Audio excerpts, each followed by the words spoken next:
Alright, time for an update. So let's start from the beginning. I went to an automotive company about 2 weeks ago. Had my truck inspected, and I had some lights out. I had some lights out. Slipped a dude $20 to fix my wiring on my truck. It was some of my lights, the wires just needed to be slid back, twist the red with the black, put the tape back over it. Yeah, that type of situation. Slipped him $20. He fixed it for me and passed. Okay. Then I went to orientation for the intermodal company. I went in orientation. They was basically talking that dollar and some change crap. They never saw me again after they started talking that dollar and some change crap. They've been calling. They've been calling. In fact, they've been calling. They sent me a letter. They've been leaving voice messages. What the hell happened to Andrew? What the fuck? He signed out his paperwork and he never showed up for. He never showed up again. We need to call him, man. We've been leaving voice messages, text messages. He's been ignoring our phone calls. We don't know why. I know you don't know why. Dollar and some change, man. A dollar and some change. That's what they running for, huh? Around Memphis, just a dollar and some change. Interesting. Not Andrew. Not Andrew. But anyways, moving along. That same day, I came home, got a letter in the mail from TSA that my background came through with my hazmat. Of course, I passed everything. I ain't never been arrested before. I'm not a criminal. I'm not a criminal. Never did any drugs either. Anyways, so I got my hazmat back in the mail, my TWIC card, and my hazmat results. Went to the DMV, took the test, pass, got my hazmat endorsement, and I went on and went to my first hazmat company. Passed the inspection. I did it on live, man. I was on live. They looked over the whole truck, and I passed. This is where I made the mistake at. So after I passed the inspection, we did a road test, passed the road test, and they was gonna send me to orientation. Now, of course, y'all know here at the house I've been having issues parking my truck. So what I do, you know what? I can't bring the truck home. Can I just leave it at the terminal? The terminal's gated in. Yeah, sure, you can leave it at the terminal. So I left the truck at the terminal. I go home. I wake up the next morning. I got a text message. Hey, I hear a mechanic. He looked at your truck and said, he need major work. I said, major work? Head mechanic? I'm like, but I just passed your inspection. I got all the sheets right here. Well, what about all these inspection sheets where they sign off your vehicle is compatible with, 49 FMCSR or some crap? What about all that crap? Now, oh man, he need major work. Now, what they meant by major work is what I'm thinking happened. This is just me guessing, cause the truck don't need no major work. I'm thinking what happened is the head mechanic went out and looked at my truck and said, "Damn."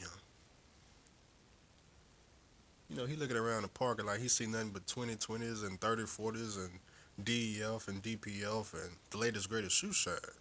That's what he see. And then over in the corner, he see this $15,000 2007 FLD 120 that's gonna outperform all the 2020 trucks around. He like, you know what?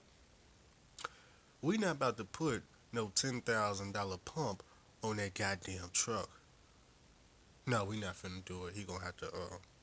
He got us twisted. No, no, no, no, no, no, no. We not putting no $10,000 on that motherfucking truck right there. We ain't doing it. Tell him. He talking about the truck only cost 15,000, and he want us to put $10,000 part on there. He got the bad. The fuck. He take it somewhere else. I say, you know what? But he can be a company driver because we got plenty. We got plenty of 2020s. Ooh, we got 2020 over here. We got 2030 over there. They just straight off the plantation. They just brought a whole line of brand new Peterbilts. Just straight off the plantation. Just I can't do that because it ain't nothing wrong with the truck. So I hit up my network. Andrew always got a network of suit and tie guys. I hit up my network. This how fast I hit up my network. I go home. Well, no, I didn't go home. I was already at the house. When I got the text, man, I said, you know what? Andrew got a network. I sent some text messages out to the suit and tie guys because I'm in the oil and gas industry. It's about networking. One of the suit and tie guys hit me up. They said, "Hey, can you bring the truck tomorrow, which is today?" I said, "You know what? If they haven't sabotaged my truck and I can get in the fence, I'll be there in the morning. Tell me why I take the truck to go get inspected." Oh, they looked over the truck the same way that the last people did it. They looked over it the same way. Underneath the truck, over the hood, under the hood, rolled the little table all through the motherfucking with the flashlight, the shoe shine, latest great, all they did all that. They say, you know what, Andrew? This truck is just too clean. It's not gonna pass. It's not we can't pass it. We can't pass the truck. I said you can't pass the truck. Now what is the problem today? They say, you know what, Andrew? It's a damn good truck. It is a damn good truck, but we can't pass it, man, because you need two brake drums. I'm like, two brake drums? He said, yeah, come here, I'm gonna show you right now. Come here, look, come all the way to the back. He said, you see, go on, put your hand right on up in here. You feel all that right there, all them bumps right there, all that right there in the brake drum. He said, yeah, it's real bad. You need two brake drums. I said, you know what? That is a legitimate problem. Go on, put it, go on, fix it. Wait, my phone call. Super Chat guys hit me up. It's past 5:30. They on the way home. Okay, there we go. I said, you know what? That's a legitimate problem. So I said, you know what? Go on, put it on there. Go on, put it on there. Wait, what's the price? What is the price? Go and call Freightliner. What's the price? Call Freightliner. It's about I think it was like 120 or 150 each. Was it each? Yeah, it was each. About 120 to 150 uh, per brake job. Then the labor rate was $70 an hour. Go and fix it. So they said, cool, yeah, you pass. Cause they gotta get you for something, man. They got at least it was something that an actual part that would have been replaced anyway. Okay, okay. Nobody else caught it. You caught it. You win. You win. So I passed inspection, and I got my lease agreement. I got my lease agreement, and the truck got new brake drums. Well, they gonna put the brake drums on. I think Monday because you gotta wait in line and crop, and this ain't my mechanic. I do have a mechanic in Memphis. Not gonna tell you who it is. I got my own mechanics in Memphis and West Memphis. Okay, I haven't personally used them yet, but I do have mechanics. Okay, not the mechanics that the Suuntai guys are gonna send you to. So I don't know nothing about not TA, not Loves, not the mobile mechanics, not the technicians. My fault. Not mobile mechanics, not mobile technicians. I'm back. I forgot where I left off at, but we got our lease agreement. I was talking about mechanics one night. I was. I got my own set of mechanics. I got my own network. Andrew always got network, no matter what state he in. I know what you're thinking. Andrew, them type of mechanics is only in the oil field. BS. They all over the world. You just ain't did no research. Andrew be locked in, man, with the quickness, man. Y'all don't ask. Just ask some questions. You know that mechanic I was using in San Antonio. It's only like three people that ever asked for his address. Three. Everybody else went to the dealer, paid about 25, 4,000, 10,000, went out of business, wrote a couple of bounce checks, that type of crap. I'm not going to no damn dealership unless it's for the parts. Now we do get parts from the dealership. We get the real genuine parts from the dealership. We do that. The parts, not the service, unless I guess it's some type of service that only the dealer can do, or we don't do no service from the dealer. Anyways, my truck is in the shop. It's it's getting a hydrochem pump and compressor getting put on the right side of my frame. So on the left side, I got a PTO and blower. The blower part is gonna come off. The PTO and the tank for the blower, that's gonna stay on. the drive shaft that's gonna come off. Cause when they put the hydrokim on, which is like 10 rats also, they gonna run a hydraulic line up to that PTO switch. You know what? Maybe I should have told them to put an additional PTO switch in. I need to get them up. Damn, they already closed. Interesting, interesting.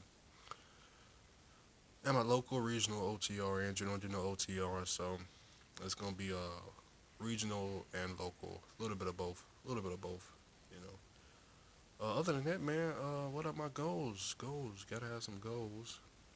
The goals is to just buy up a bunch of property here in Memphis, buy a bunch of these cheap ass houses, $20,000, $30,000, and if you've been watching Andrew's Roofing in Memphis, 'cause I don't say the live feeds. But if you've been watching Andrew's Roofing in Memphis, I'm just roofing in Memphis. Andrew's Roofing in Memphis. Don't be trying to Google Andrew's Roofing in Memphis. Somebody sent me a message on Facebook, asked how much I charge to clean carpet. I got that message. I didn't reply, but I got that message. Somebody paying too much attention. Somebody paying too much attention to Andrew's Roofing in Memphis. Roofing in, no, just playing. Anyways, yeah, man, that's my goal, man. Just buy up a bunch of cheap houses and fix them back up and rent them out. And land too. Man, I don't know about the land part, man.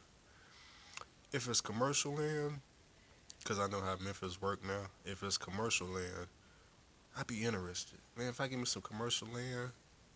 Oh, speaking of commercial land, one of y'all told me about that damn truck parking on Lamar Avenue by the Loves. What's that damn place called? I thought it was a damn Catania yard. But man, I drove through that damn place. It was nothing but bobtails all throughout there. Like the whole damn place was filled. I heard they charged $25 a day. Damn. What is that like? You park that bitch there for a month. You might be out of business.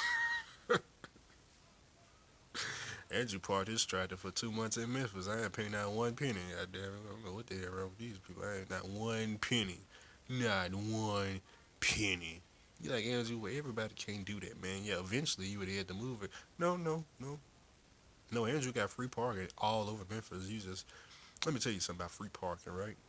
In Memphis, you see, there's a Kroger's distribution center. Don't tell nobody I told you this now. Don't tell nobody I told you this now. Ain't now. Don't be. Andrew didn't say this now.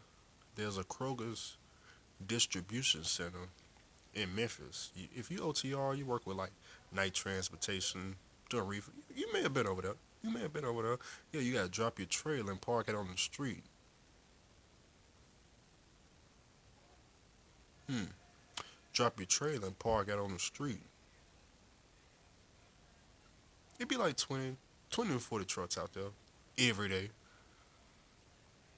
No, they're not gonna put a boot on your truck. They're not gonna tell you. They're not gonna knock on the door. It's just free parking, free. But don't tell nobody I told you this. Now, I mean, I ain't gonna give you all my spots. I'm just saying. You know what I'm saying, y'all paying about 400, 500. I'm saying a month. You know, just put the curtain across, and you know, I'm just put the curtain across the window. Don't tell nobody. Hey, now you didn't hear this from me now.